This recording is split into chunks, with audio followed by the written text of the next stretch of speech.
સૌ પ્રથમ તો હું એક નારો લગાવી થાકેલા હતા હે પણ થોડોક જોર કરજો તો પાછું જોર આવી જાય તમે जय जोहर का नारा है भारत देश हमारा है। जय जोहर का नारा है भारत देश हमारा है। एक तीर एक समान एक तीर एक समान। ચાલો તારે તમે બધા થોડાક થાકેલા તો હો તેમ છતાં હવે કાર્યક્રમના અંતમાં મારો વક્તવ્ય આવ્યું છે તો હું બે શબ્દો વધારે નહીં કહું કેમ કે મારે આજે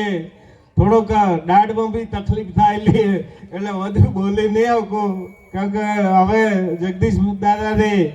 આમંત્રણ આપ્યું હતું એટલે હું આપની વચ્ચે ઉપસ્થિત થયો છું અને બે શબ્દો કહીશ। બીજું અમારે અહીંયા આવવાનું એક મહત્વનું કારણ એ બને છે કે તમારું અહીંનું સ્થાનિક નેતૃત્વ મજબૂત બને એ જ અમારી આશા છે અને અપેક્ષા છે। અમે કેમ કે અમે આટલા ત્યાંથી દૂર તો નહીં કહેવાય પણ 70 થી આજુબાજુ કિલોમીટરથી અહીંયા આવીએ છીએ પણ અમારો પર્પોઝ અમારો હેતુ અહીંનું તમારું નેતૃત્વ મજબૂત થશે તો તમે તાલુકા લેવલ જિલ્લા લેવલ અને છેવટનો વિધાનસભા લેવલે પણ તમે પહોંચી શકશો અને તમારી રજૂઆત જે છે પ્રોપર એ તમે કરી શકશો। એક મને ખૂબ દુઃખ થાય છે કે આજ ગામના જે 3 બાળકોને તમે માર જે જંગલ ખાતાએ કે જે ફોરેસ્ટ વિભાગ કહેવાય છે એને માર માર્યો છે અને હજી આજ દિન સુધી જો પોલીસે એનસી નોંધી હોય તો હું તો અહીંના આગેવાનોને પણ કહીશ કે તમે આ એનસી ની જગ્યાએ માર માર્યો છે એને એફઆઈઆર કરાવો એ ગામ લેવલે અને તમે અહીંયા ધરણા કરી એટલે તમે પોલીસ સ્ટેશન જાઓ ધરણા કરો અને ત્યાં ન બને તો ડીવાયએસપી કચેરી જાઓ અને એ ન બને તો એસપી કચેરી અને મામલતદાર કલેક્ટર તમામ જગ્યાએ તમારે આ પ્રયાસ કરવો પડશે કેમ કે તમે